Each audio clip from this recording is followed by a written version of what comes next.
Vince, I have so many questions today. I see that big book there. I am afraid of taking up too much space, just Don't, that's not starting an to, issue. isn't it? No. Because I have I have had this big like contraction or call it whatever showing up again in my body, like old stuff. I already talked about it. It's coming up real strong since I started working, since I discovered, let's say, Pernilla's curriculum. At the beginning, it was just wow. Everything, I was like just one with everything. And then now it's showing up like all the contractions are starting to show up, all stuff. And so I didn't even go on holiday, you know. I started the whole curriculum from Fete 1, and I'm listening to every single lesson and making notes and stuff like that. So I have a whole bunch of questions. Yeah, go. Just start or we wait Yeah. for people? Is it already?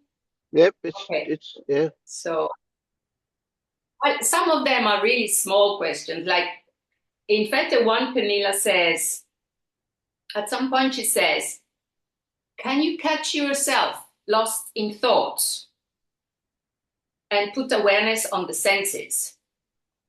When you do so, smile, etc., etc. And then I was just, I catch myself again and again, and I say, but who catches Mm. myself lost in thoughts? So what Okay. is Yeah. that? Yeah. Don't do that. That's if so. You're past Feta one, so you already know that there's no self running the show, don't you? Yes, I do know, but there must Yes. be some identification because Yeah. I Okay. have seen Yeah. then. That's okay. That's doesn't mean that you don't. Just because there is doubt comes up, or just because something like this comes up, doesn't mean that you have to go and look for that watermelon in the fridge anymore. It's it's not there because you've already looked, and you've probably looked more than once, but there's no watermelon in the fridge. So why go back and open it up and check again? You don't need to, right? But these things will happen. You will get triggered, and there will be identification that will occur after you know that there's no self there. So asking who is who is having this experience is is it's going to result in you bypassing it. It's going to result in you coming to a conclusion that will have an effect on your what's been triggered, and that's inappropriate. Right? So don't Okay. don't So don't ask who, ask what is occurring.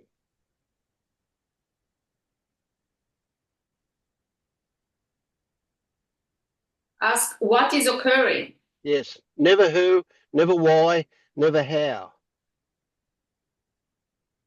Only what. Just ask what. What is there? What am I experiencing?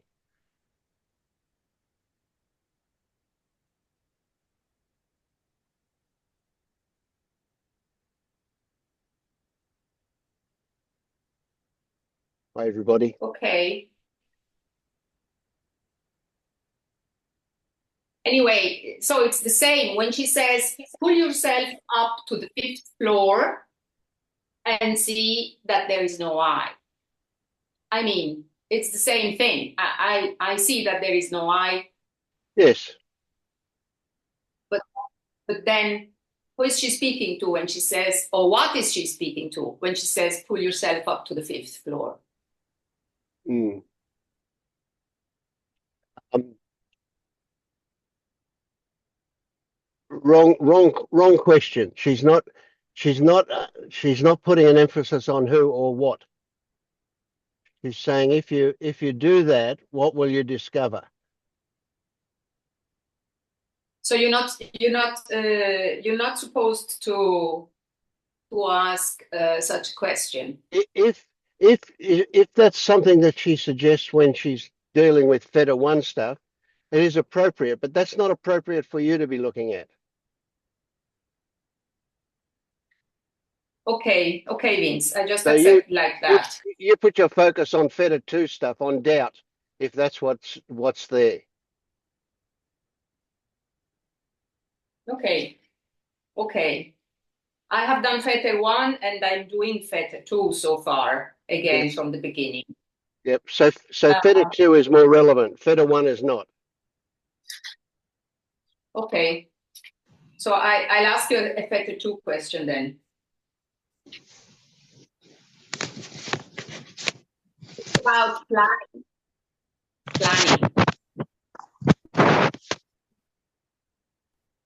That planning is not possible. And in a way, I can see that because the future is not here. And still, the planning happens now. I mean, when you have to you have to, if I had to go to visit you to Australia, I would have to buy a plane ticket, right? So Yeah. there must be some planning. What I observe is that when I do planning, 90% of the times, or let's say 80% maybe, this planning translates into a reality. So it seems that those thoughts that were the planning or made the planning were still helpful and were still, they had a reason to be there. So it looks to me that it's not such nonsense to do planning. I'm confused. I don't have context. So what is there about flying that's the issue? Well, she says, at some point she says, you can't control anything anyway. You can't Yeah. do any planning. You don't know if you're gonna go out this evening, but then maybe the car breaks down and you never get to the place. You can't really do any planning. And I agree. But yet, the planning is necessary sometimes. Because how can I buy a plane ticket to come and visit you if I don't do any planning? Obviously, there must be some planning. So I'm just confused about this planning thing, Yeah, I'm a I bit know that confused too. you cannot have a fixed expectation because maybe there is a strike that day and the planes don't even fly. But still, there must be planning. So, but she says you can't do any planning. Hmm. Well, what comes to mind is that what you can do is you can do, not that you can do it, but you know what I mean. You can do walking, you can do car driving or cab driving to the airport. You can do walking in the airport. You can do buying a ticket. You can walk into the plane. You can sit down and then you keep sitting down and keep sitting down, and eventually the plane lands and you stand up and you walk off and you get into a cab again. Nowhere did you fly. We can describe what the plane did as flying, but you didn't do any of that. You just walked and sat. But before I was able to sit in that airplane, there was a moment where I was thinking about coming to Australia and visiting Vince. So, Mm, and the next thought was, I need to buy an air ticket to yes. go and visit Vince. Yeah. So And these then there these things was, happen. this is planning, isn't it?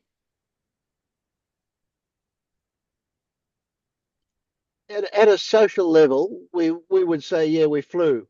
You flew to Australia, but that doesn't describe accurately what went on.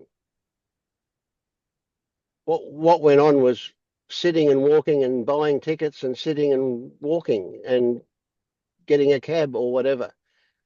That's Uh, what My, that's my, what that's what that body did. yes, but Yes. my question is about the programming, because she seems to say that you can't program anything. And still, what I say is that programming needs to happen. Mm. Yeah, I'm lost. I don't.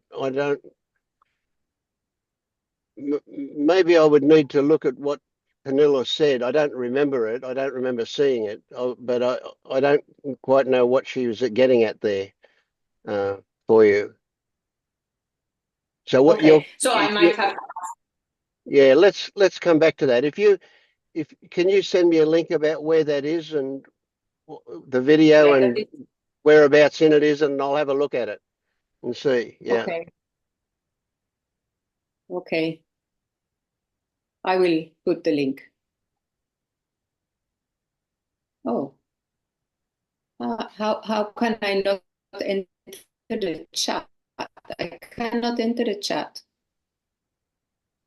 Well, I will try later. Yeah, later's fine. Yeah, we'll come back to that one. Yeah. And then, yeah, okay.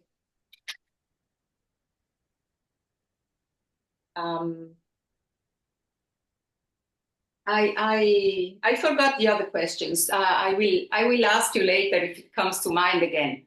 Okay, sure. All right. Thank you.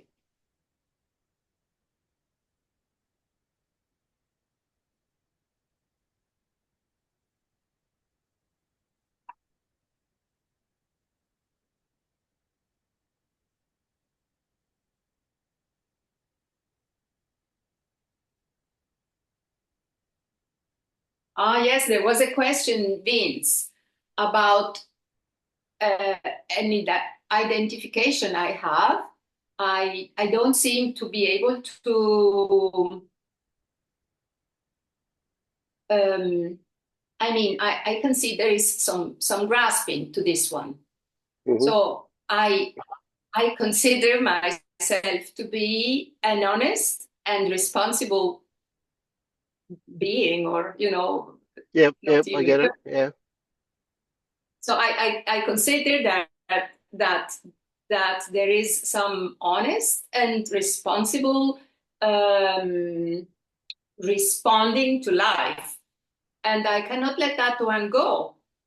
How can I manage to let that one? I know I'm identified with that. Yep.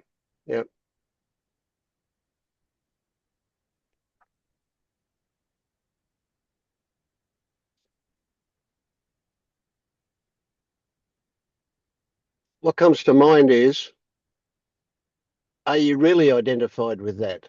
Is if it, do you describe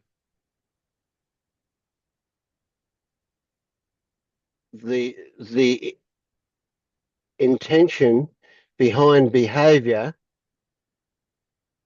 as that, or do you feel that it is you, that is a characteristic of a self?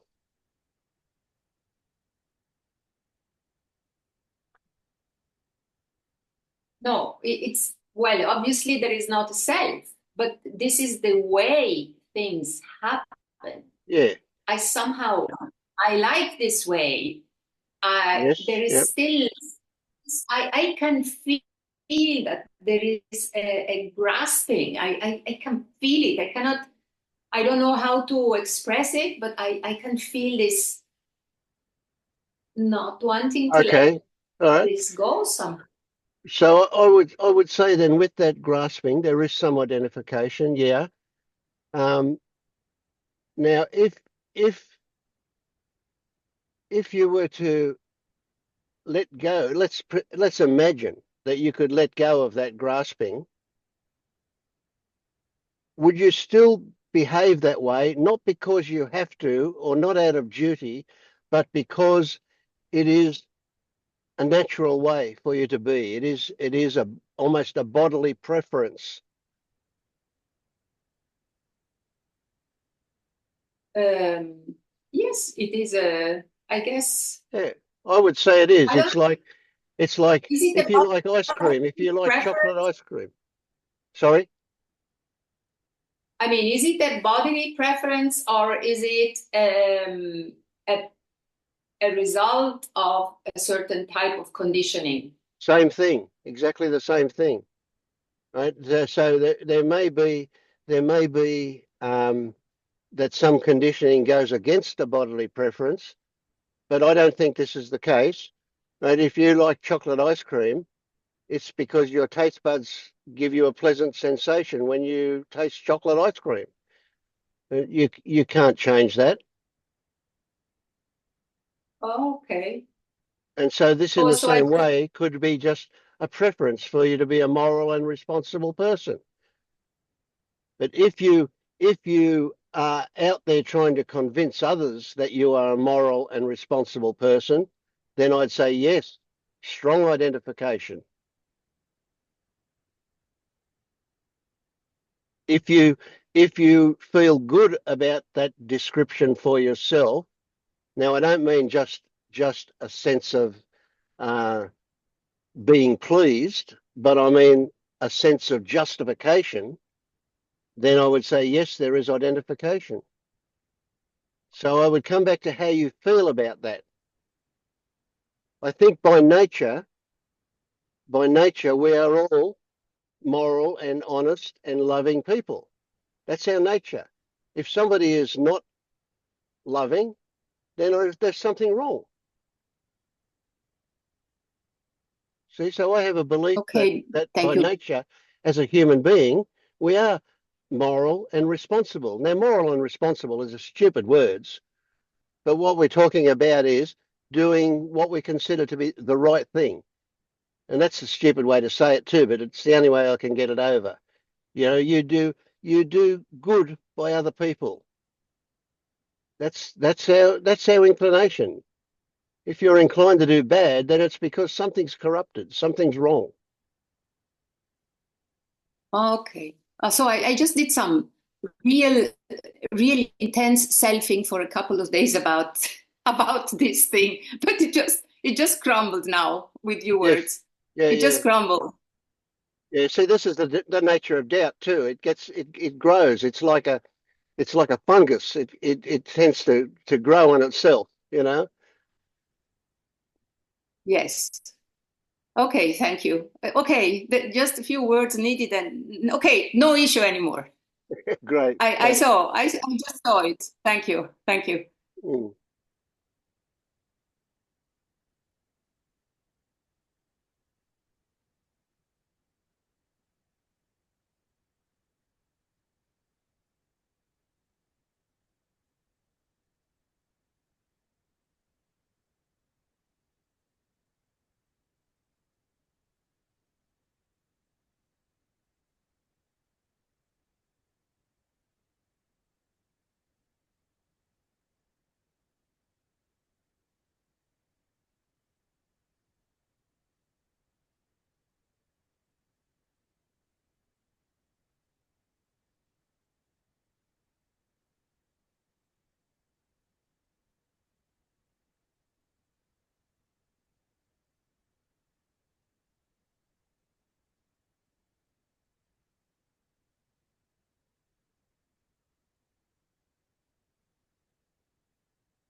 Vince, I just watched the video that Sylvia was talking about, and the way I saw it, it was about expectations.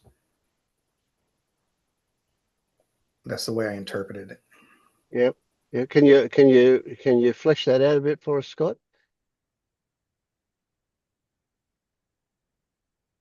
What was Pernilla getting at, do you think? You're muted again.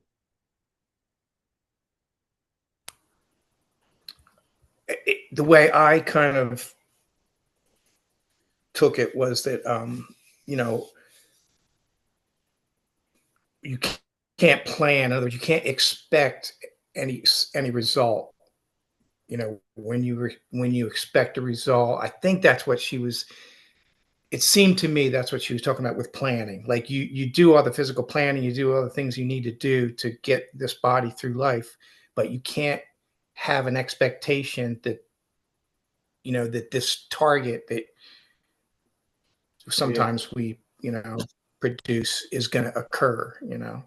If you don't have an expectation, you can't be disappointed. Yeah. I get that. Yeah, I did get a little bit of that from when Sylvia was talking. Yeah, that's an interesting one. A technique that I used to use a lot was when I came up with something like an expectation or an idea of what might happen or a plan, I always appended or not to the end of it, and that gave me a great perspective. Go, I'm going to do this or not. Maybe it won't happen. Yeah, because we just don't know, do we? Yeah.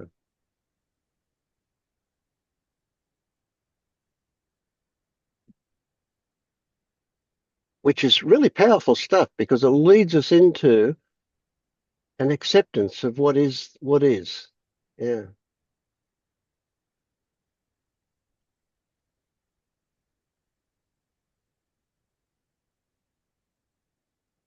It's like intentions arise, but they're just like any other thought. I don't know where they come from. Sometimes I can see because I'm immersed in a certain perspective that intention will be about that perspective. And so that seems to be what shapes it, but it's just what comes up, you know. And then when that perspective comes up, uh, I go, okay, or not. I don't know. I give it the option to do whatever is going to happen, which is an acknowledgement that there is no control involved. There's an openness and a willingness, but no control. Mm.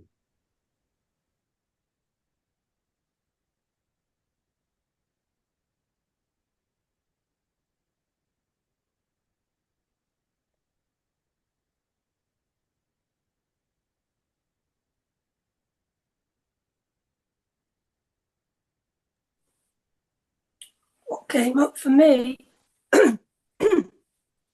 with planning is planning happens naturally. There's no ownership of it.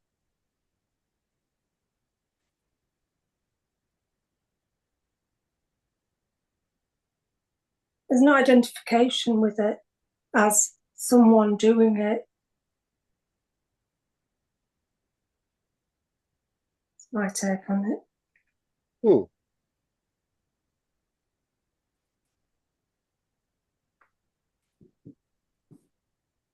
Yeah, it's pretty easy to see how circumstances brings that kind of stuff together.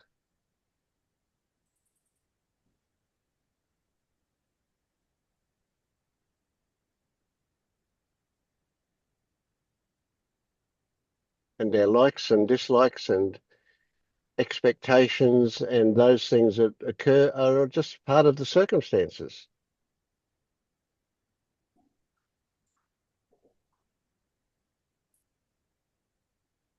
Like it rains, but I didn't make it happen. Say that one again. It rains, but I didn't make that happen. Sure, exactly. I didn't plan it. It just happened. It just seems like it can seem, because the body's seeming to do something, it can seem like there's a personal aspect to it. Hmm.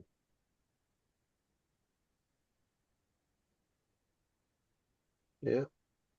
But it's obvious that, well, it's obvious. I say it's obvious. It's not so obvious, but one imagines that the reason it rains is because there are clouds there and there is the right air pressure or whatever it takes to allow moisture to drop out of the clouds and so on. Those conditions are there, and rain occurs.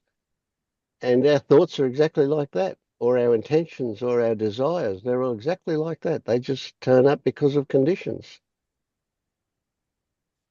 Yeah, but even conditions is a story, isn't it, of the mind? Well, it's when we describe it, it is a story, yeah.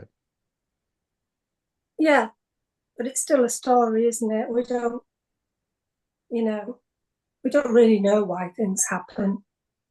No, of course not. We don't. They're all, Yeah.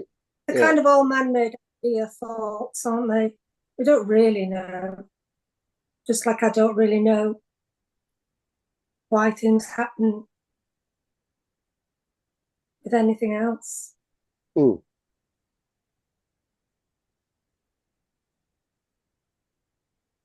Unless I go to the mind for a story and a like you say, in conversation, you have to put words to it. But other than that, Mm. Yeah, but even then, we're not sure. We're just poking just at it, playing aren't with we? words, just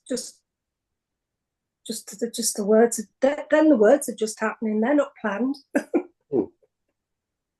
So some stories are useful for some things. Some stories are useful for communicating, or some stories are useful if I don't know what other reasons, but they'd be useful.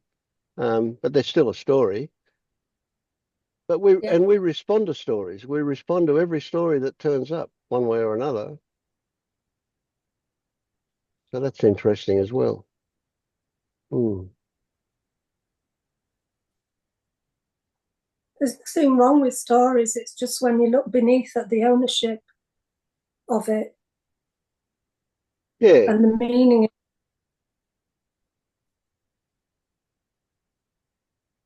yeah. Giving it too much credibility might be something, yeah, as well. But yeah, certainly if there's ownership, there is identification with the story. That will often lead to problems. Yeah. But rather than philosophize, let's try and keep what we say as a description of our own experience. That's where the most juice is for us. But that is my experience. Yes. That's why Yeah. I said. Yeah. I That's wasn't why I really. said it. Yeah. It's just it's something that's become quite obvious to me. Mm,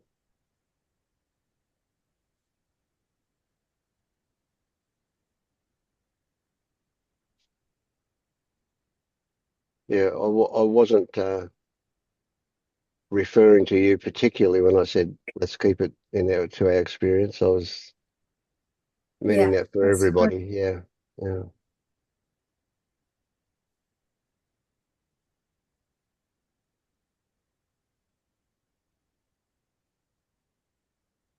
The silence is good because our minds tend to take off doing things when there's some silence there. But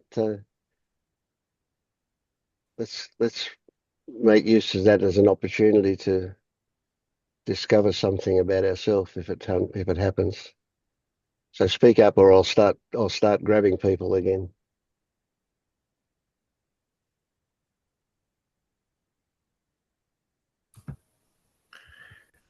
So I'm just starting better too, and I'd love to talk about doubt. Yeah, go for it. Yeah. I don't know what to say really. It's kind of like I can feel it in my body, Okay, where? right under my sternum, right above my stomach, solar plexus area, Hmm. and I can see when I say words and make conclusions. A lot of times, doubt influences the thoughts and words that I say. So how does a feeling under your sternum affect the words that you say, or the words that turn up I for you? What's the connection? I don't know. That's an assumption I'm making, but I guess I'm making a mental connection between the two. I guess I kind of I just assume that, when I see a negative, some negative string of words comes out of my mouth or in my head, I guess I made an assumption that it was connected somehow with that feeling.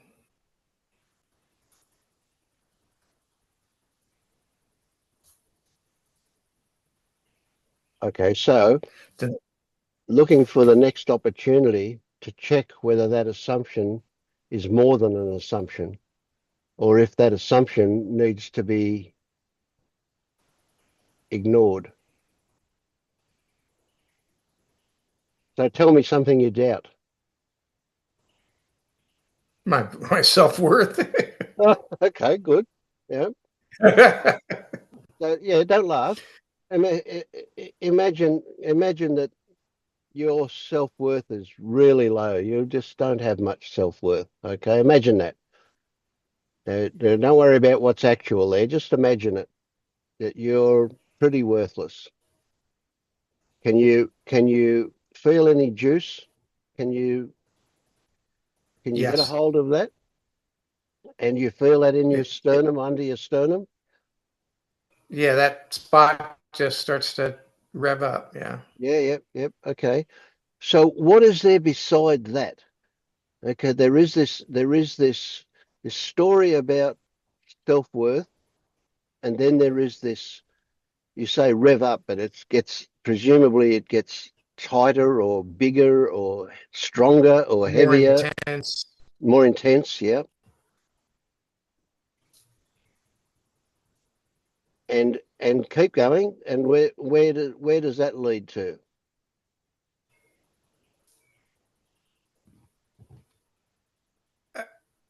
Well, I'm not sure where. You asked earlier, like, what else is there? And I guess the only thing else is thought. Okay. So that's of course where assumption comes from, but yeah. So can you identify what the thoughts are that come?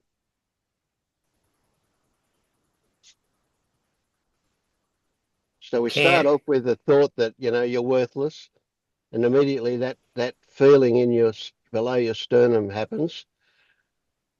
And then there are thoughts attached to that, or thoughts that come out of recognizing that.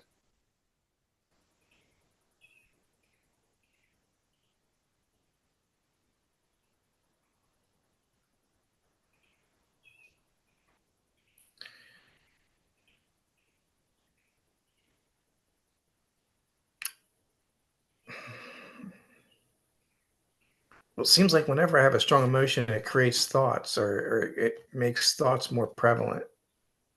But like before I started looking into any of this, I would get up in the morning and start walking out of the bedroom and I get that feeling, and I would suppress it, but I guess it would create thoughts of like, oh, I can't do this, or this is going to be hard, or Yep. just doubts of my ability to handle the world, I guess. Yeah, gotcha. Yep. How would you suppress it? How would you do that? Would that be other thoughts doing the suppression, or would you activity? What would you use to suppress that? Usually, like I would feel it, and then I'd be like, shit, there's that feeling again. You know, then the thoughts would be something like, I'm never going to get rid of this. I'm going to be unhappy for the rest of my life. Okay, Uh, yeah. that kind of thing, And that would ease the feeling, eh? Yeah. Well, as soon as I said that, then I would like try to divert and do something, Yep. So run away from it, of start course. Yeah. go to the gym or go to work or something like that. Yep. Yeah. Right. So right now, is that feeling there? Or you have to think again before it comes?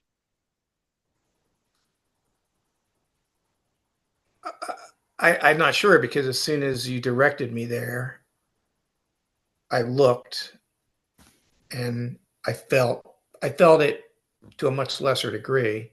Like I, I can't really think of a time when I've actually looked for it and not found it. It's kind of like the ringing in my ears. Like I don't hear it most of the time, but if I check, it's there.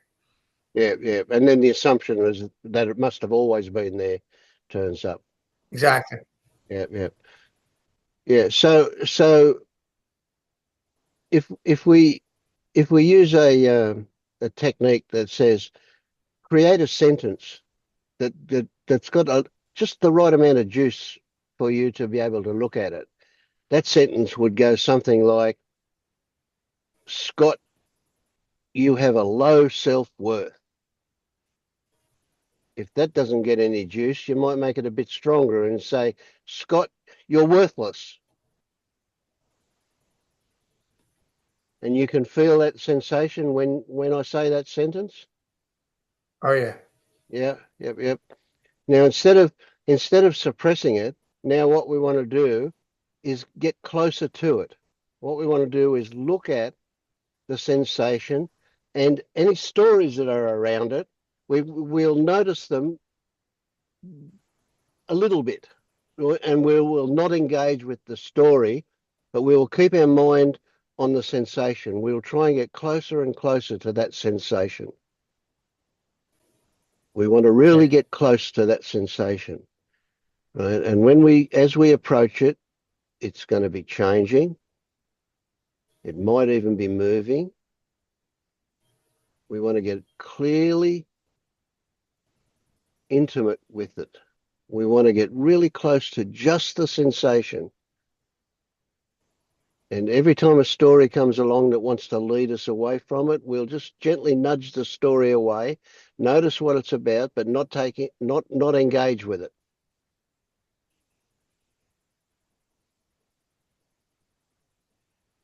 And as you get closer and closer to that sensation, does it change?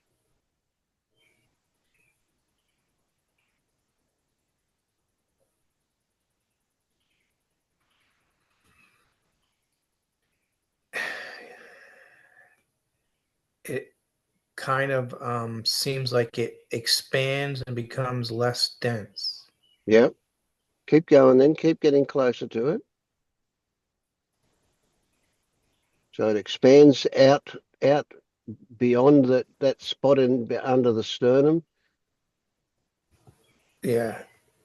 Not necessarily connected to my body, really. Yeah, yeah, yeah. It can go out beyond the confines of your body, out beyond the limits of your body. Sure, yeah. Keep going with it. Just really, right? It's like you're swimming in it. You want to get so close to that you're in the middle of it.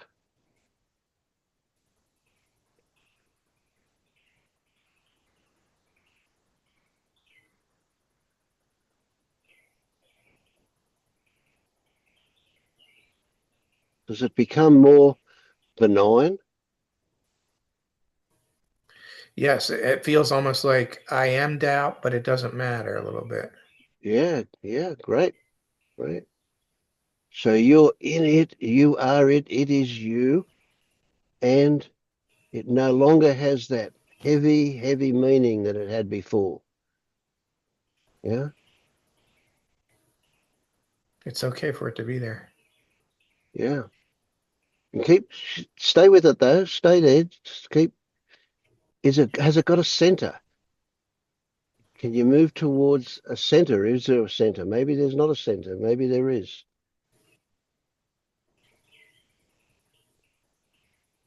Maybe there's no point of a center, just in the central area of it. It feels a little bit like it's kind of somehow lightly attached to that same area, but just Yep. kind of like a cloud dispersing a little bit. I don't know. Okay, yeah. So head towards that area. Head towards that under the sternum area. Go closer and closer to that spot. Don't worry about the outer edges of it now, or the outer part of it. Just go closer and closer to the center.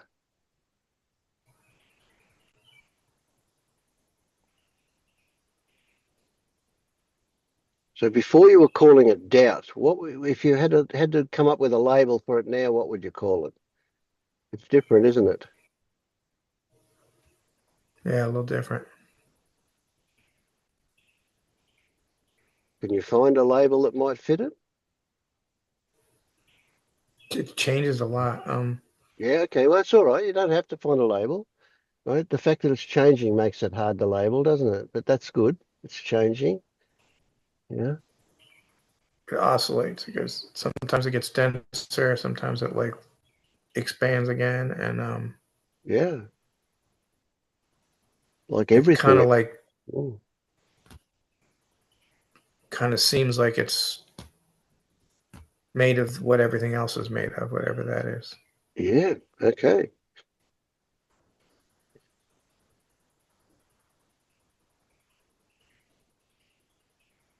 So it's not something to be afraid of, eh? You wouldn't even say it's not something that shouldn't be there.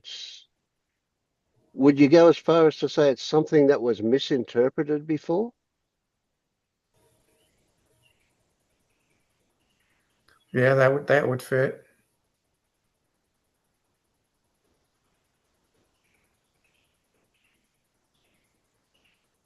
Okay, now somewhere there, maybe not in the center, but maybe it's really hard to talk about underneath or behind or in any position towards this, isn't it? It's really difficult to kind of pinpoint it because it's so amorphous now. But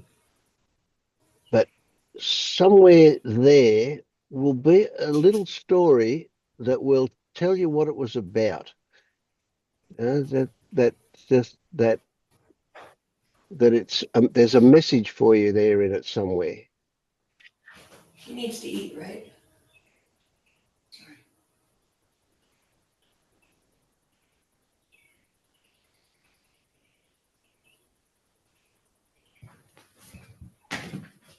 Don't look too hard. You're just being open to what it might tell you rather than searching for something. So I don't know if it's a thought or not, but I've just kind of dropped in it like it's okay. It's just because you were too young to know how to handle it. Good stuff. Yeah. Yep. So you trust those thoughts because, or if those thoughts have got a feeling about them that says that's right, that's you'll tell, your intuition will tell you whether or not that's an appropriate thought that's turned up. And it certainly, I love the sound of that. So it's in my mind that I immediately think that's right. But that's me. What about you? It feels right. Yeah, yeah. Like but then I doubt myself because I've heard things like that before. Sure. Yeah, Like, yeah, that's okay. Yeah. Everything was seeded once. It doesn't come unless it was seeded.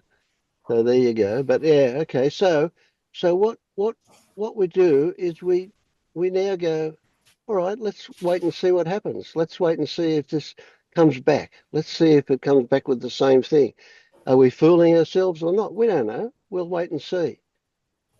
Yeah. It sounds to me like good stuff. I like the feel of it. I like the sound of it. And it sounds to me like, there was something there that's now got a different perspective to it. You've seen something about it that you've never seen before. Yeah. Yeah, I've never gone into it like that. I like that. I appreciate your guidance. Oh, I really appreciate your Maybe it's- openness to do that. Yeah, that's brilliant. Yeah, I love it. Yeah. This is a good lesson for everybody. This is a great idea. The ability to listen to what our bodies can tell us is so big. It's such a huge thing, and And it's amazing. We can get to 50 and 60 years old and whatever and never have listened to that at that level before. You know, and there you go. So all of a sudden there's this new way of getting through the world. Yeah, it's great. I love it. Yeah. Thanks, Vince. Oh, thank you, Scott. That was good. Yeah. You were really open to that. Mm.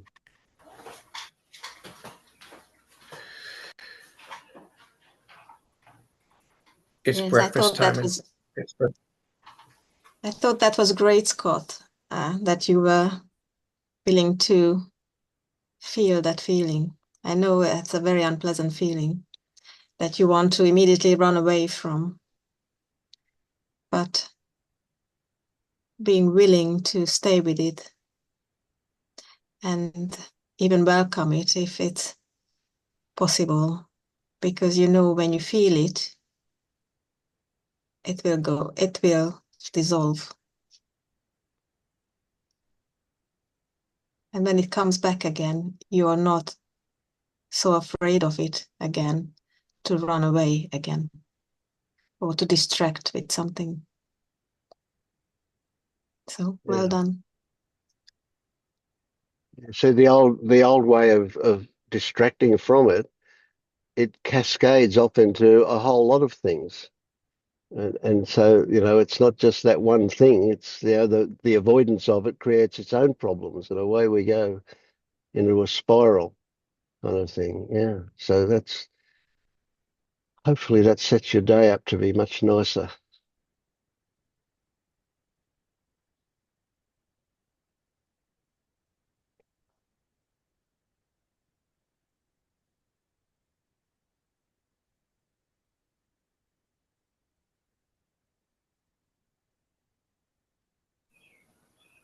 I just want to say thank you very much. I'm gonna still be here, but it's breakfast time in Pennsylvania, and dogs and other people Yep, no would worries. like my attention briefly. Sure, yep, no problems. And I don't mind if you eat in front of us either, but you know, whatever's okay. Anything's okay. Yeah.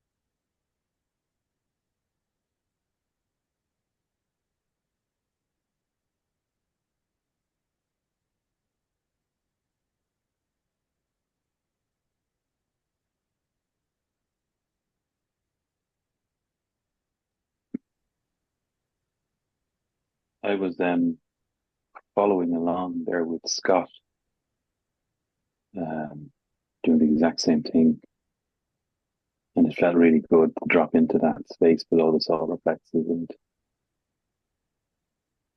touched into, I'm going to call it sadness, and just crying, but I'm still there. It's like I want to deepen that place in the gut. And it's when you're swimming in it, like you said, Vince. It's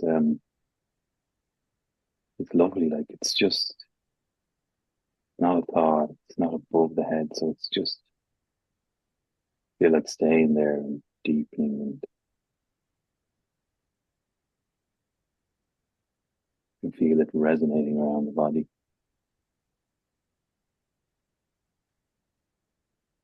Good stuff.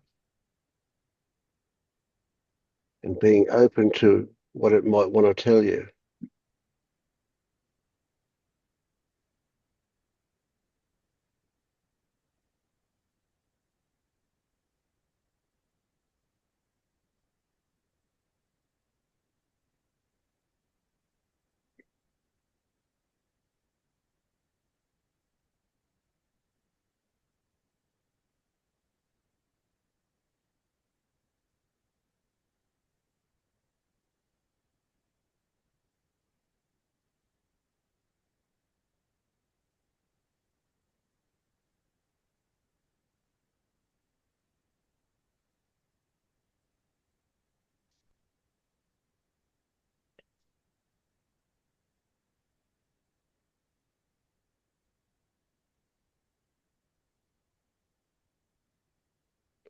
Are you also able to get below the labels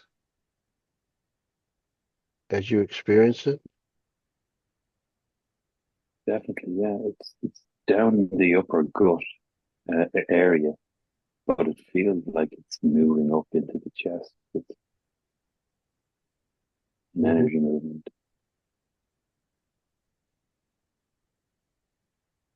It kind of feels like a certain aliveness that was shut down or contained, and now it's just started, trying to move up, pulsate up, enliven up the body.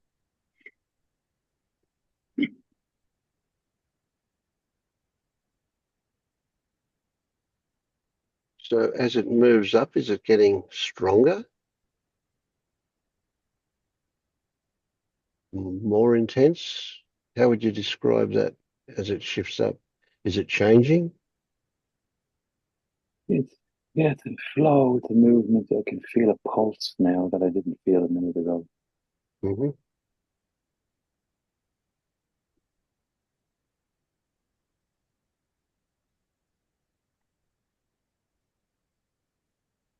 It's kind of like if someone had their boot on your neck, took the boot off. You're right. Yeah. Go, just touch your neck. Show me whereabouts in your neck. No, it's not in my neck, it's in the gut. I was All just right. using that as an analogy. So Right. yeah, Okay. yeah. Yeah, got you. Yeah. Yeah. So it's still in the gut. So it was moving upwards, you said before, but it's not now. Did it go No, it back is, down yeah. to the gut? Yeah, it still is. Is it It spreading still up is. rather than moving up?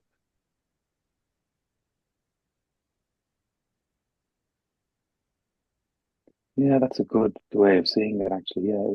Yeah, it feels like it's spreading out into the torso and up into the ears, and initially it was spreading around the shoulders and down to the fingers, and feeling little pains in the fingers and just little noticings.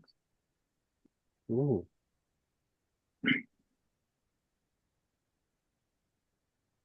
Does it feel good? And when I went, yeah, yeah, that's why when I went to what I, perceived might be the center of it, and I'm there now waiting, but a few minutes ago, tears came, and I label that sadness, but I'm not sure. Mm-hmm. Mm-hmm.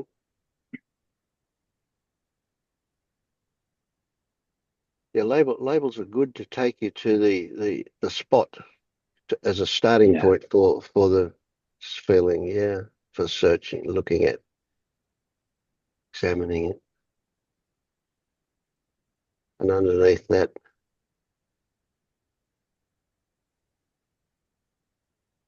in the jaw now.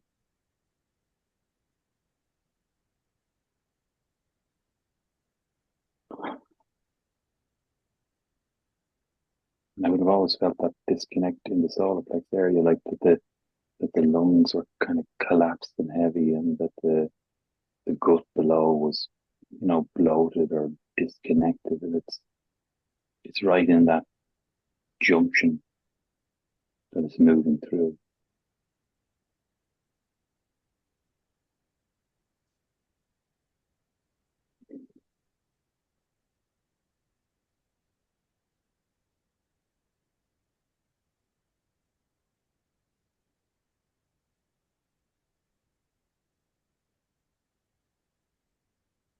is it happy inside your body or does it want to get out? No, it's very peaceful. Mm. Great.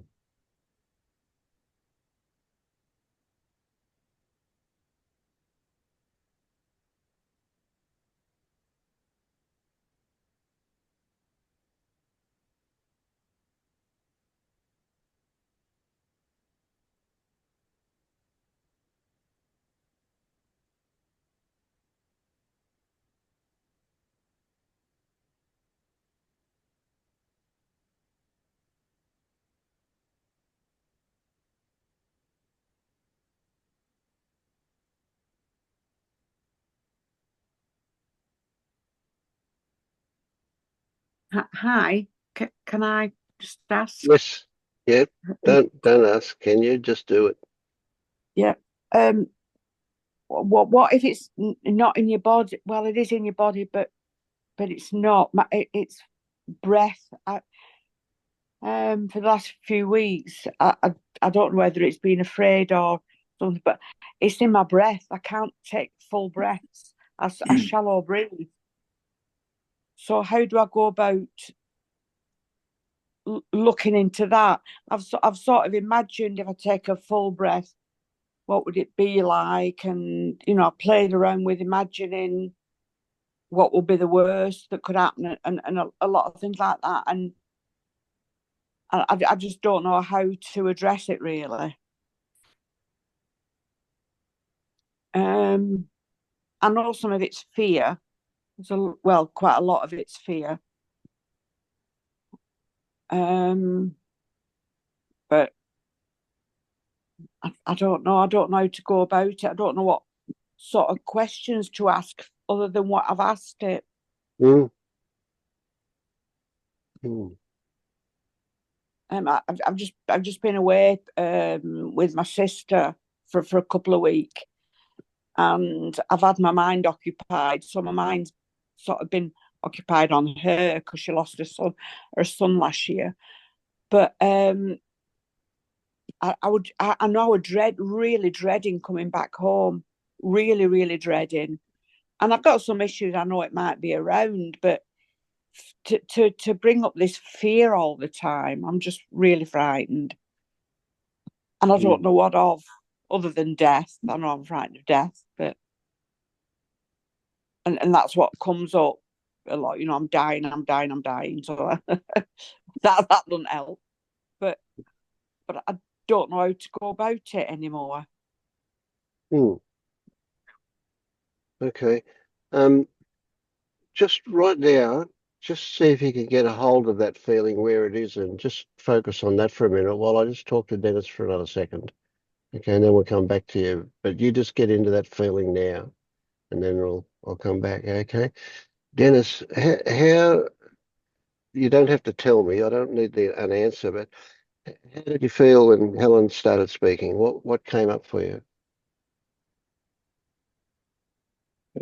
That's fine. She's just continuing the question. I can feel it in my chest. I can feel it in my costal muscles. I know exactly what she's talking about. I've had that. Yeah. Okay. So I start thinking about it a little bit and using yoga twists to release that a little bit and get it where you can have a breath and it frees up that trapped energy and tightness. And I have it now. I can feel it. It's that movement is moving in through the whole ribs and into the muscles. They're all waking up and just tingling. Yep. Exactly the same thing. So she was just carrying on the question. Yeah, sure. Good stuff. Yeah. So you feel like she had something trapped somewhere. That's what I got from what you just said. Is that right? You said trapped breath, but I mean, was it the emphasis was on something trapped, I thought. What were you thinking? Yeah, well, if I'm okay, so like the way I feel that is it's trapped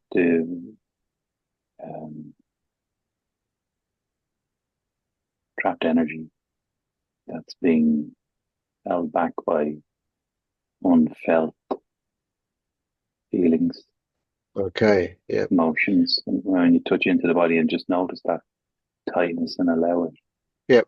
Okay, good stuff. Yeah. Yeah. So you stay with that in yourself, what you were thinking about for Helen, apply it to yourself as that's untapped. Did you say untapped? But anyway, just play with that a little bit. Go stay there and do that while I talk to Helen. Yeah. So Helen, you said fear was a big one for you. There was a lot of fear there, fear about coming home. Right. Yeah. So you weren't feeling that when you were with your sister? Only with it when you came time to come home? Was that when you felt it? Well, I felt it when I was sort of thinking about coming home, yeah. When you're thinking Yeah. about coming home, that's all it took for you to start feeling it, yeah? Oh, yeah. Yeah. Mm. Okay. Mm. And if I say, tell me the first thing that comes to mind when I ask you, what do you think it is about home that brought that fear on for you? First thing People, that comes to mind. people, Okay, friends that I associate with, and friends you associate with, yeah, okay. yeah. Yeah, I mean, I've had a lot of issues in my head about, and they're probably unfounded, Doesn't about, matter. Don't worry about that one. Yeah. yeah, Mm. not having any friends, or friends I have, or I could call friends, being rejected, them all sort of turning into their own little group, and I've been left out. That feeling of being left out, Mm, mm. very, very strong for me. Like I know it sounds a bit teenage, a bit schoolish, but Don't worry about that. I Yeah, I get it. Yeah, yeah. yeah, a lot of those feelings. And you mentioned But one before that you had a friend and then another friend seemed to almost steal that friend from you. yeah, yeah. So it's the same people we're Um, talking about that it sort of is in a larger group yeah, situation. yeah. Yeah, yeah. I don't know whether it's, if I look at the sort of the reality, day to day living, and living a life, and probably I will touch base with them and perhaps go out with them at some point, and all of that. I can see that. Um, and I know a lot of it's made up in my head. I Don't know worry a lot about of it's that. Yeah. thought, Doesn't matter but whether it's made up or not. Yeah. It's your response to that that's the issue, isn't it? yeah, it's my response to that. It doesn't matter whether And it's imagined or actual, irrelevant. that's right. That's right. But the question was, I can't do the body thing with it. I can't sort of go into my body and see how Okay. it feels. All I Right. know about it is shallow breathing. I can't breathe. Yeah. Right. But the body thing is not working. I can't Mm, do it. I don't know where to go in the body. mm. What if I Um, said to you that you can't go into the body because if you do, the whole thing will fall apart. You'll fall apart. I'll die. Yeah, I'll probably Mm. die. Yeah. Die of what's the first word that comes to mind? Die of what?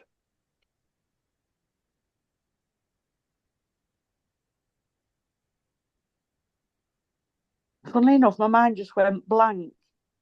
Mm. Okay. Sure. And normally I Okay. can sort of imagine all sorts of stuff, but it just went blank. Mm. I don't know what I really don't know. Mm. Sort of exploded, but not as violent as explode. I don't know. I don't Mm. know. Okay. I could sit with that for a bit then. I No, could sit with don't, that. no. Let's not work at it. It's just, yeah. If your mind goes blank, you're not ready to face it, whatever it is. You know, it's just that there's no judgment about that. That's just the way it is. Yeah. Um,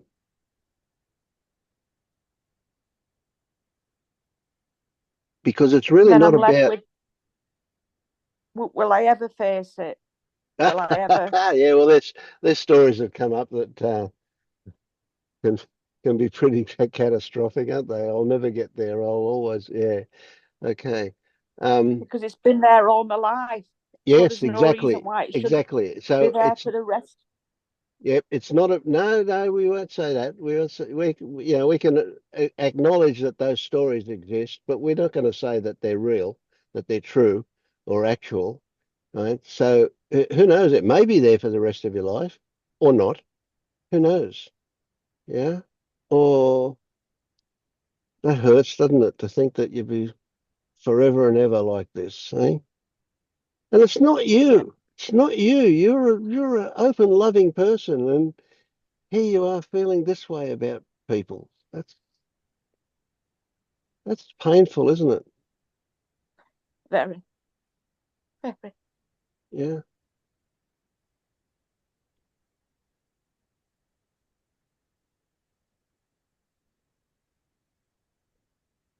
But you said you've been this way all your life, you see, so you know that this comes from something that got ingrained into you before.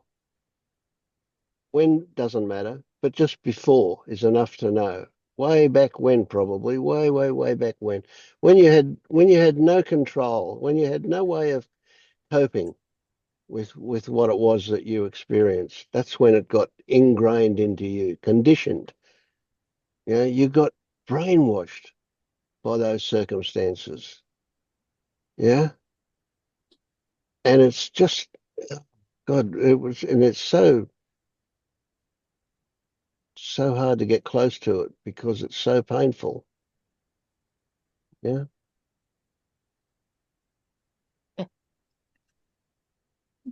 Yeah.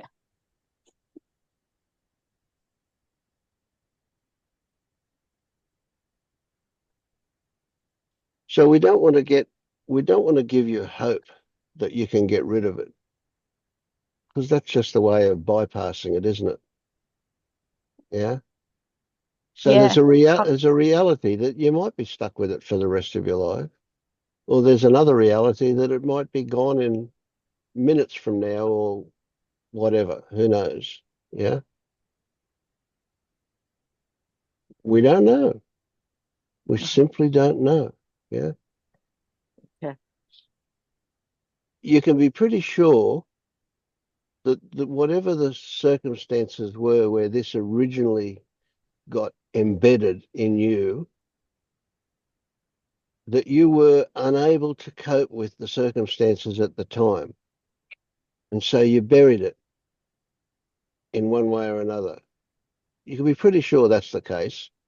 Yeah. Pretty Yeah. general. Yeah. It feels like that. Yeah. It feels like that. Yeah. Yeah. Yeah. Yeah. Now, Vince, can I ask Helen something? yes, of course. Don't ask me. Just go. Jump in. It's been on my tongue, Helen. Are you lonely? Am I lonely? Yeah.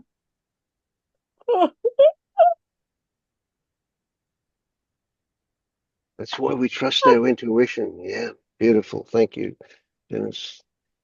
I didn't think I Well, was. I've always told myself I'm not, but I think I yeah. am. Because I That's always what say, I felt. oh, thank you. Thank And you. when your mind went blank, and when Vince asked you to look and your mind went blank, those are the opportunities to look into the body. I suppose, can you feel the loneliness now in the body? Oh, no, I can't feel it in my body, but I'll have a look. I will look. I will. Because I always denied it. I've always denied that because I've got a loving partner and a loving family and it's something I've always denied. Mm. But you know by your Oh, reaction to Dennis's question that there's a lot of juice there with that one. thank you. I will look to that. Yeah, that's something for me to look to in the body. Yeah. Don't try and explain it. Just sit with what it feels like. And if the feeling gets less, just say that sentence again. Am I lonely? And immediately you say that sentence, away it'll come. Yes, yes. Oh, do you mind if I go off now? Because it's really Of course. hurting. Yeah, yeah. I need And to Helen, go. and Helen, you don't want to be so involved in this that Oh, you've got to get away from it. You just want to stir it up enough to feel it. That's all. oh no. Yeah. I'll have to go. Okay. Okay. Thank Thank you. you. Thank Yeah. you.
Hey, Tyler. Hi. I just wanted to ask you a question. You mentioned the other week, I can't remember your words exactly, but you said about Angelo being like a comedian to you. I'm not sure if comedians, you did use that word, I think, but I found Yeah, that like really interesting, a description of him. Could you elaborate if there is anything to?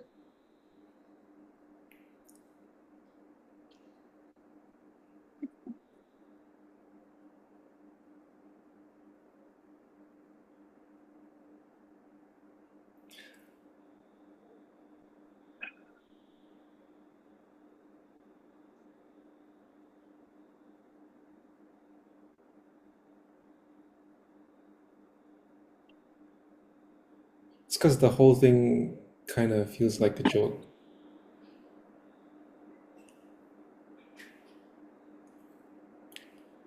What whole thing? Sorry. What do you mean whole thing? Like the whole thing.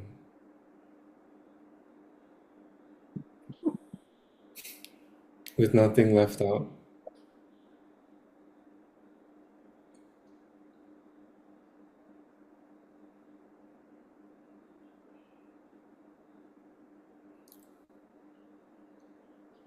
No, I guess I just said comedian because I was thinking about like someone doing a stand-up show and telling Zen koans, and I thought that was really funny. I guess in a way, all these spiritual teachers are comedians.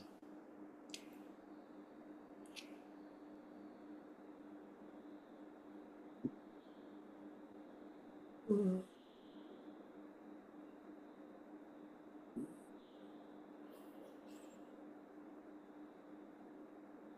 That must include you then. You're a spiritual teacher. Would you call me that? Oh yeah. Yeah. I thought to myself, well, I'm lucky I'm not a teacher.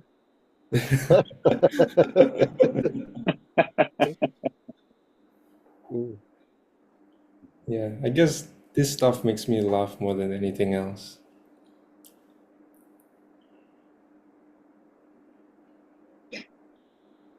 Hmm.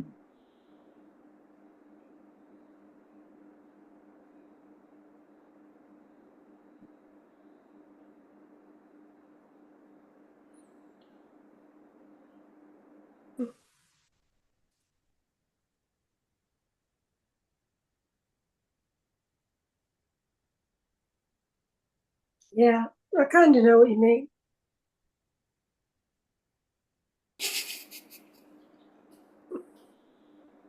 I think the best comedians get under your defenses before you know it and make you laugh. I think that's what Angel's constantly trying to do to people.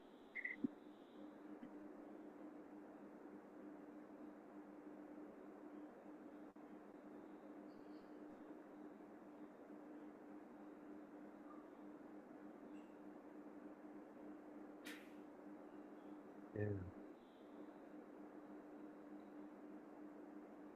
I think teachers can sometimes give the impression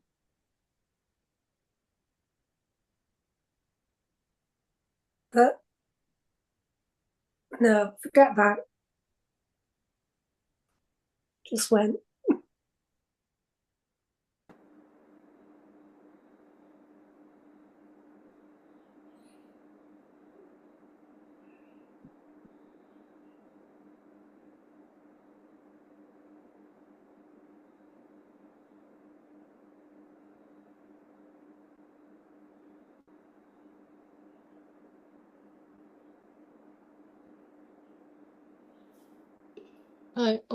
I wanted to ask about finding the gap and staying in the gap. That's one technique. And other merging with the experience. It's confusing for me because they seem very contradictory.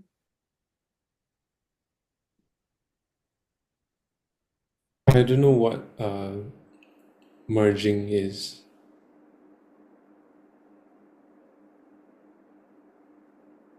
Like hearing a sound until there is only the sound. What else do you hear? Hmm?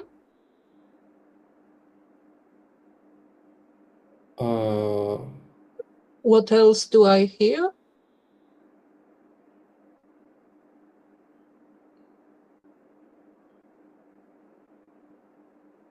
How can you do that? I can't. That was an exercise that Vince gave me, and I can do it. What about the inquiry, what's here that's not a thought? What happens when you try that? I don't know. How I describe the witness here. That one is what you mean when you say finding the gap, right? Yes, it can be called the gap instead of the witness. But there's something, right? Which is the Here. witness.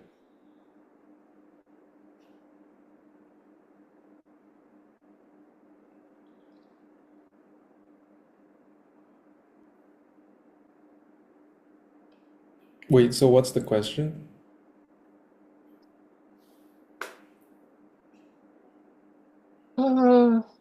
But it's confusing for me, this merging.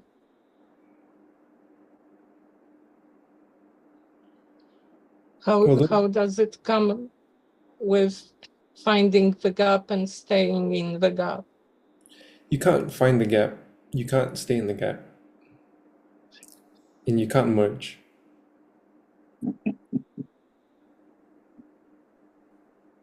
You can only like think about them. So you can only get confused about them when you're trying to make sense of them, because you can't make sense of them. Yeah, because you can't make sense of them.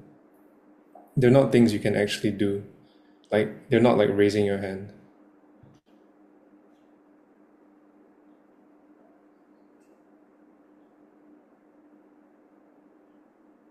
But they can happen.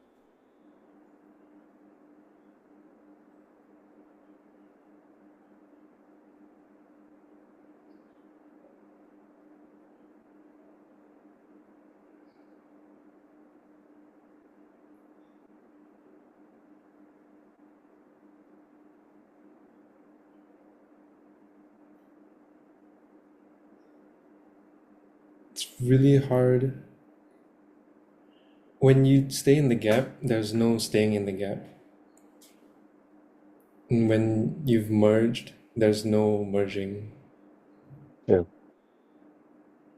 The original thing about the merging had nothing to do with the gap, but the original thing with the merging was, for example, listening to some music, and classical music is a good one to use for that. And listening to some music and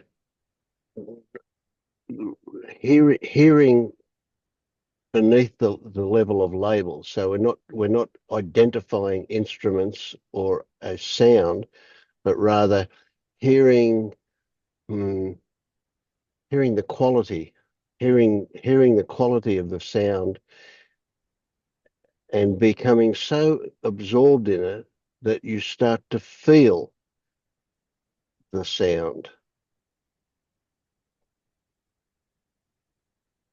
Of course, they're only words, so it's really difficult to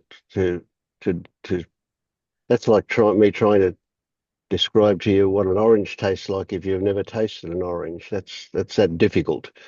But so it's something you can only try and do, and maybe it will happen and maybe not.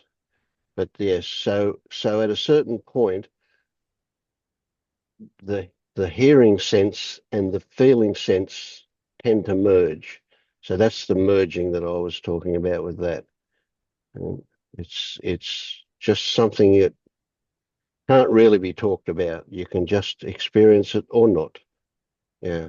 And so you need to sit and listen to music, and a long classical piece like, Beethoven or something like that. Particularly a violin works better than, say, a piano sound, just because it's a constant flow of music, a flow of sound that you can just swim in it again. It's another phrase I've used a couple of times today. Swim in that sound until you're actually till you imagine you're feeling the sound. But it is more than just imagination. Anyway, that's what I was talking about back then with that is. So the gap is another thing altogether. That's just a technique, and that comes from a Feta thing, but that's looking to identify something else. Whereas with that merging of this hearing and the feeling senses with sound, that is an experience that will just it's just meant to show you that when you're in that state, the only identification can be intellectual. You have to, and that will interrupt what you're doing. So if you can get into that merging state of feeling the sound, or even if you're just listening to it and not feeling it, if you're so absorbed in it that seems to be everything, you'll recognize that the moment you ask the question, who is hearing, that it interrupts the experience that you're having with the sound. Or even if you ask, what am I listening to? That will again interrupt the experience of that. And it shows you that both the hearer and the heard can only exist as intellectual. They can only exist as thoughts, that the actual experience is the only reality. And that experience is that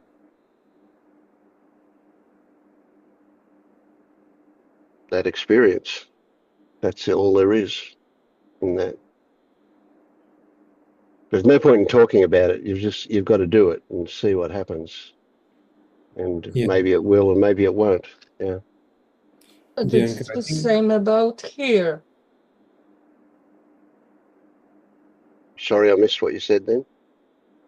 It's the same about here.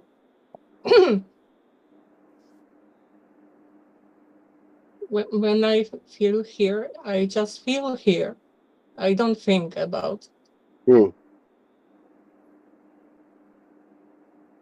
Yeah. And you don't even feel here. That is only a description you apply afterwards when you're talking about it. Yeah. Is there any... Never mind.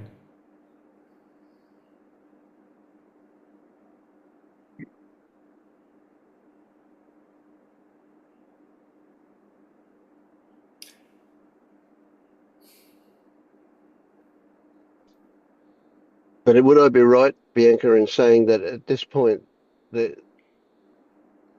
no question in your mind about whether there is a self in there running the show?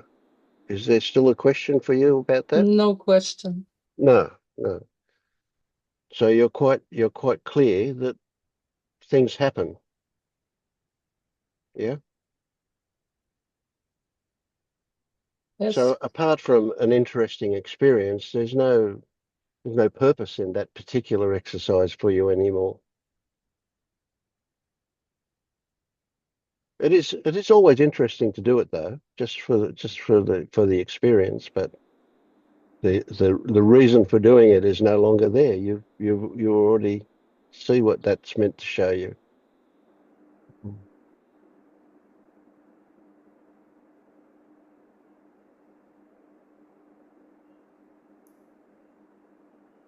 But if Vince tells you, okay, you're done, and then you've crossed the gateless gate, then he ticks your name on Liberation Unleashed to blue color.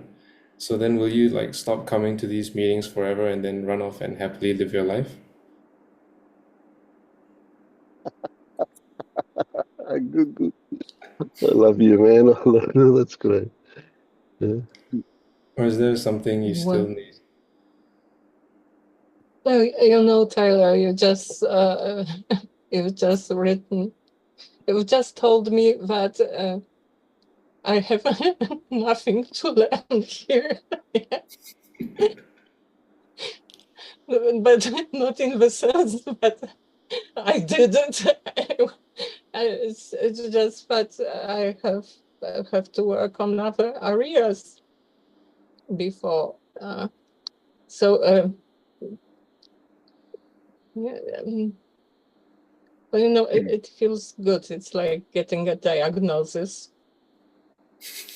Diagnosis done for a week. It's better to have a bad diagnosis than no diagnosis at all.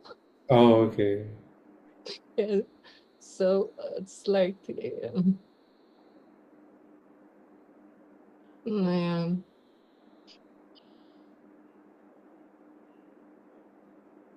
but I thought that even if we stop guiding at this point, I would probably still come to the meetings because I like them.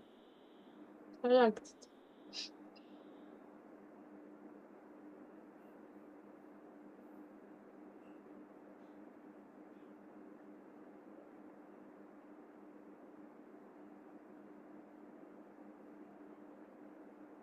Bianca, Mm-hmm.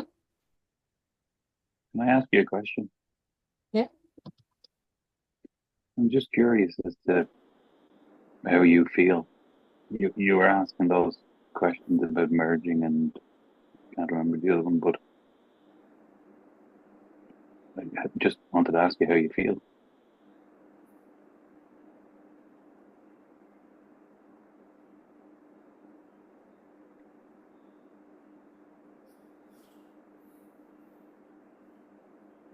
Well, because it is something that I fear, and I try to just to put my finger on it. What is it that I fear?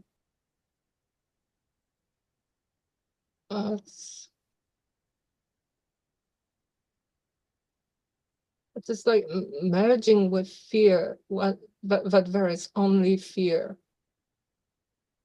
and then I wouldn't be sitting here and describing where it is in the body and how does it feel and does it change. I would be rolling on the floor and howling, probably.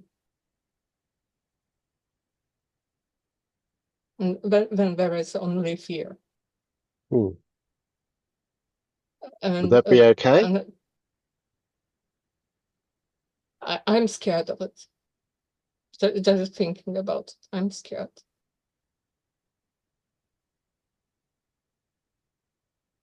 Can you? But that is for me merging with the fear.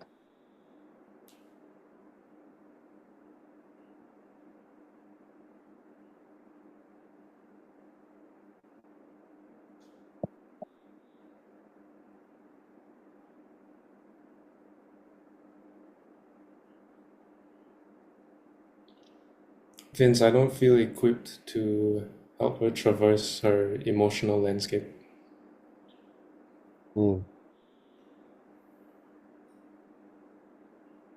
I've heard people talk about that, Bianca, that when a strong emotion comes up, that you can clearly say to the universe, I'm willing to feel 10% of this for a minute, and that's it.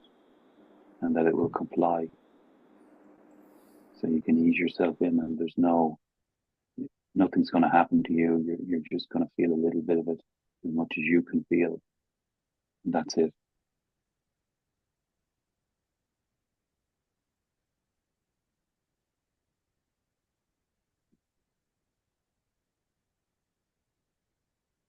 In the depression, it was going on for days. There were breaks. I was in fear. Then I was exhausted and flop. And then again, it came back. Until I was exhausted, flop. Then again, fear, howling. And just And so, Bianca, what I noticed was, which is why I asked the question. You said fear, but I noticed, and I could be completely wrong. You know for yourself. I noticed frustration, anger, rage, and when I've dealt with fear for a long time, what I'm starting to get to is under the fear is unfelt and unexpressed anger. And it just felt like looking at you, those three things were just wanting to come out. And what I feel is when I don't have that, when I don't express them, the result is fear, anxiety. I don't know if that makes any sense or means that, but I wanted to say it. Yeah. Fear has one job, and that is to keep you away from whatever is underneath it. But we must respect it as well. Yes, I know it is there to protect me.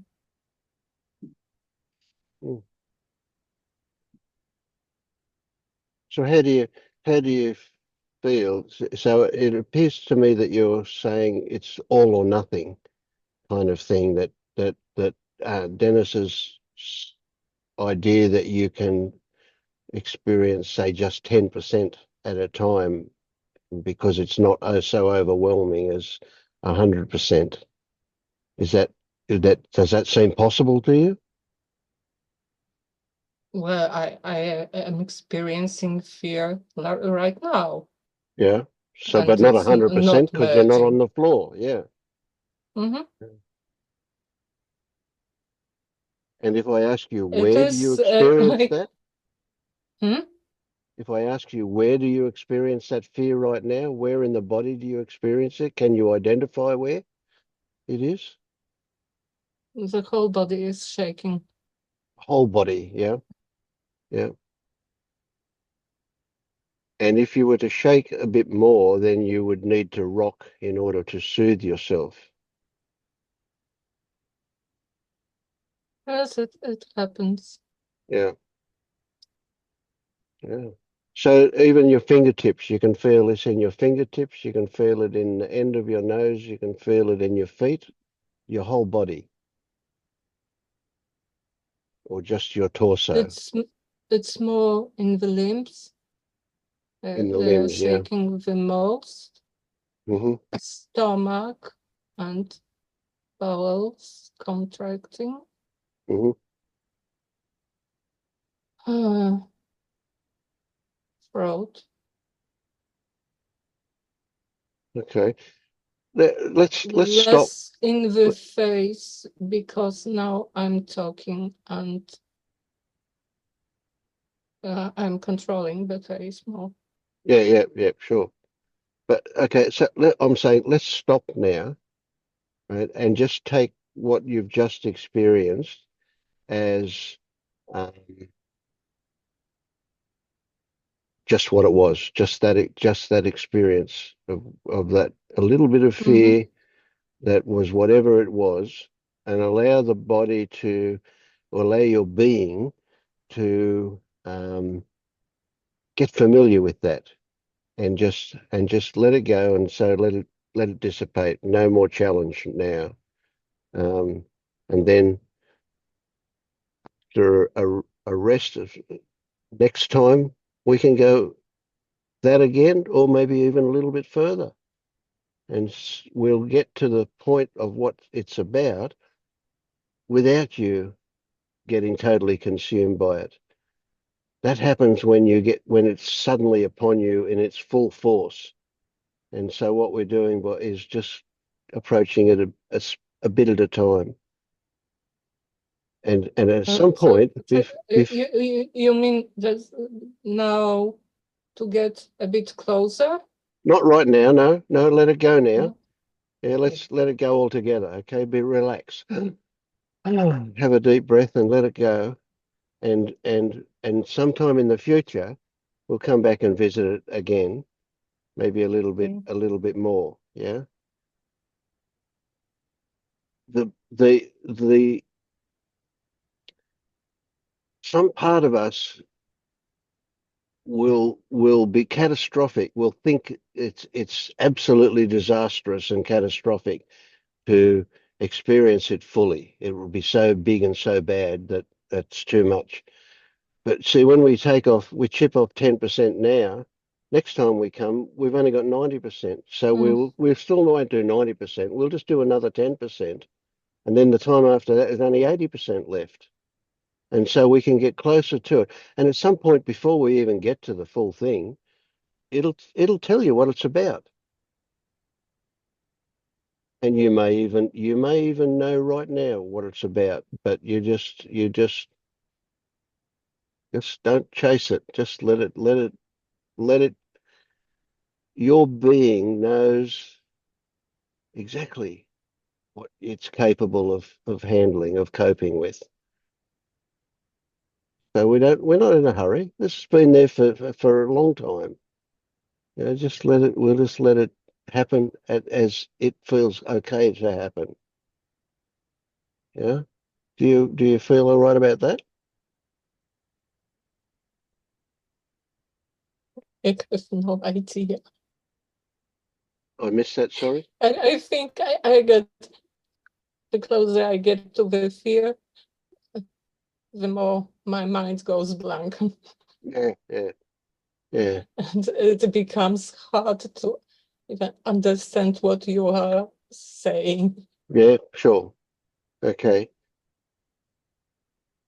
So all I'm saying is that's enough for tonight. Let's relax for a bit. Yeah. Okay. Yeah, I'll take a break.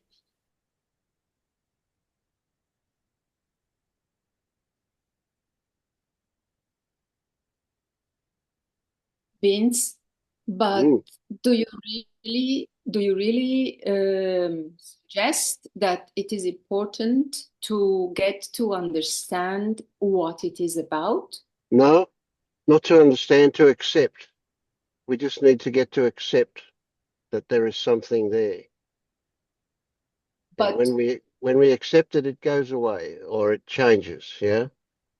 So you don't need to know what it is about. No, not at all. Or to recognize what it wants to tell us. You don't really need it. do you? Well, what it wants to tell us is almost always that when it first happened, we couldn't cope with it. But when we hear that message in a certain way, it gets a bit hard to describe. But when we hear that message in a certain way, what we do is we bring an adult perspective to it, and so it disarms it. It takes the heat out of it, and then it becomes a non-issue. See, there's never ever a monster under the bed.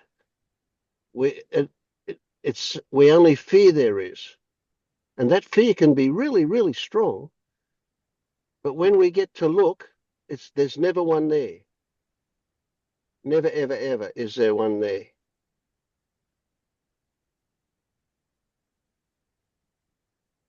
But we've got to look to find out.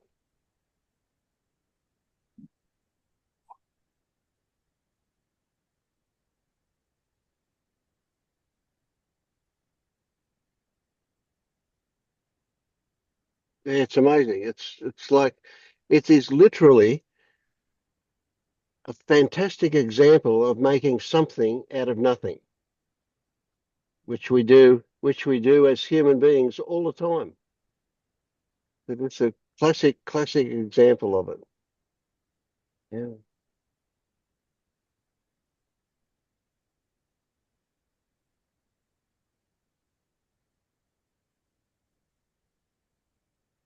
But see, I talk in generalizations, and everybody is unique. Everybody has got their own version and their own twist on the thing.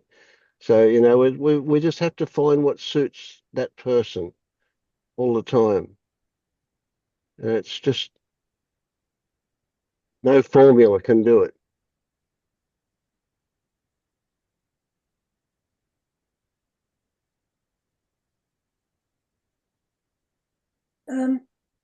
I've had quite a lot of fear, and the question I always find useful is obviously to try and welcome it, which is sometimes impossible, depending on how big it is. But if I can, it's the question, what are you trying to protect me from? That's the message it's got for you. Yeah. And that's the monster under the bed, isn't it? That whatever it is trying to protect you from. Yeah. What does it think I need protecting from? You Well, see, it we doesn't can't. think. We Yeah, what? Yeah. We can't tell ourselves it's nothing because we don't listen to words like that. We have to experience the actuality of it. Because it seems like it's such an old pattern from being a child. This is a story, but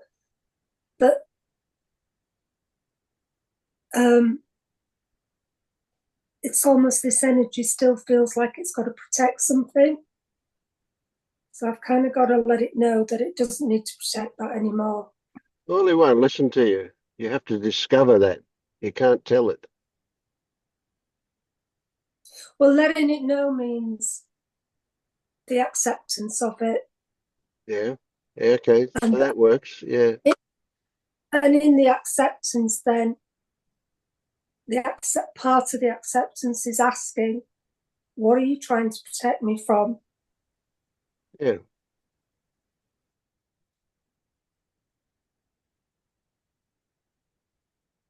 Well, there's a slight twist on that.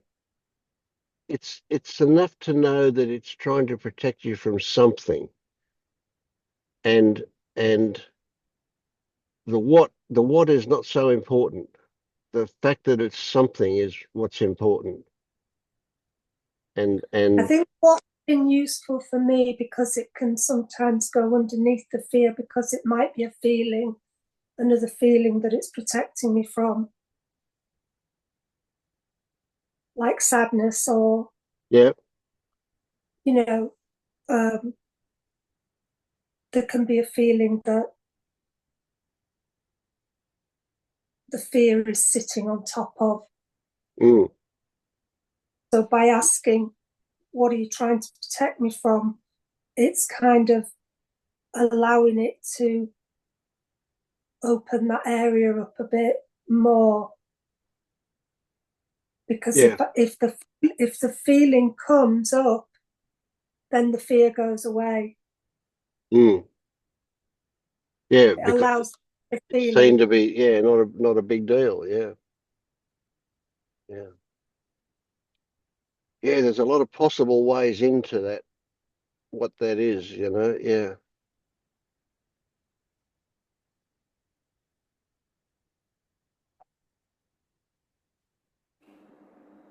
But it's quite scary when there seems no way out of the fear. I think that's, you know, and you're looking for a gap, or but the gap is accepting it. Yes. Yeah, the only way out of the fear is through it, into it. It's not, you Yeah. can't run away from it or sidestep it.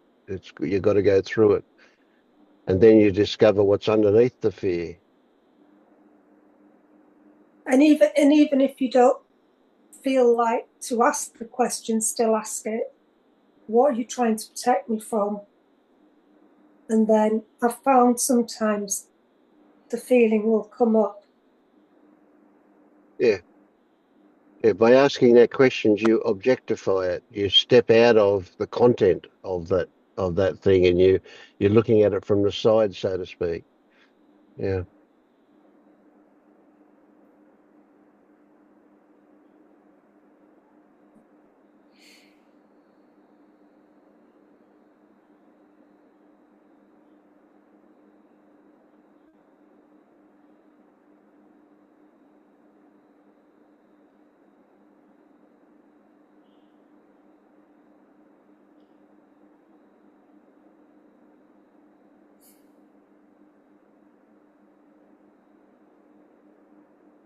But there's a kind of catching it and watching it.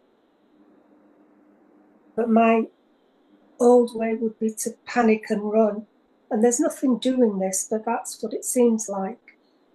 So the acceptance is a bit like, okay, it's here, it's welcome, which is a different take on it.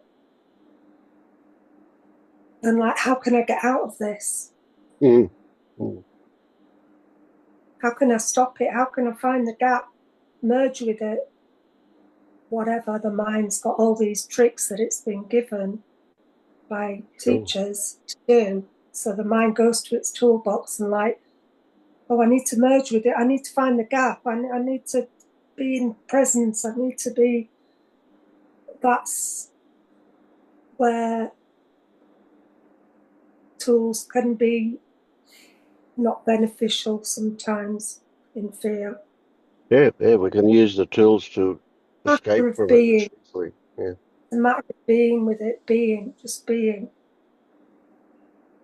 Breathing into it. Being a parent to it.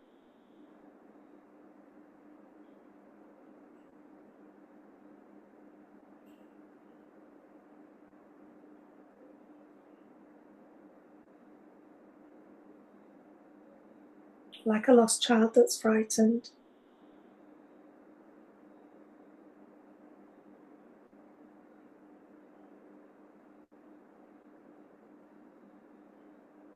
That you'd want to hold because it's frightened.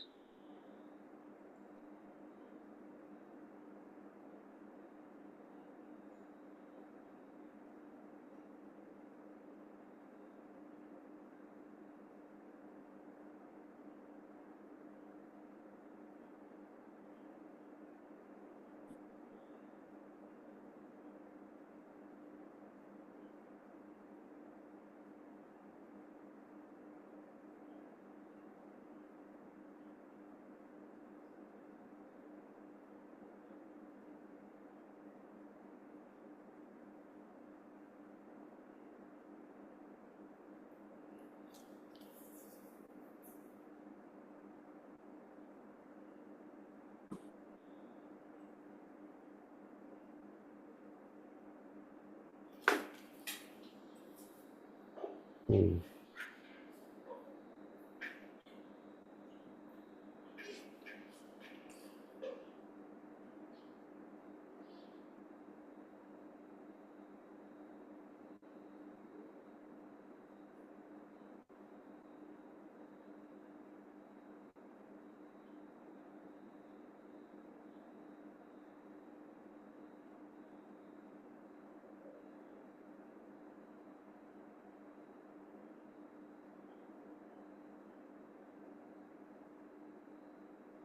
Mm.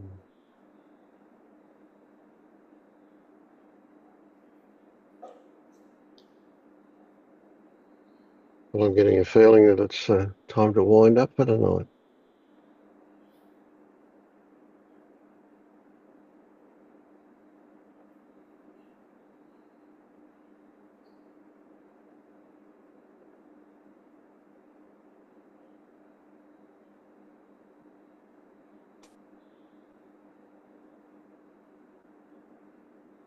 Okay, we will then. Isn't that, what's that saying? Speak up or forever hold your peace. Okay. All right. I'll see you all later. Thank you. Again, thank you. Bye. Thank you. Bye. Thank you, Vince. Thank you. Thanks, Thank you, everyone. everybody. Thank you. Appreciate it.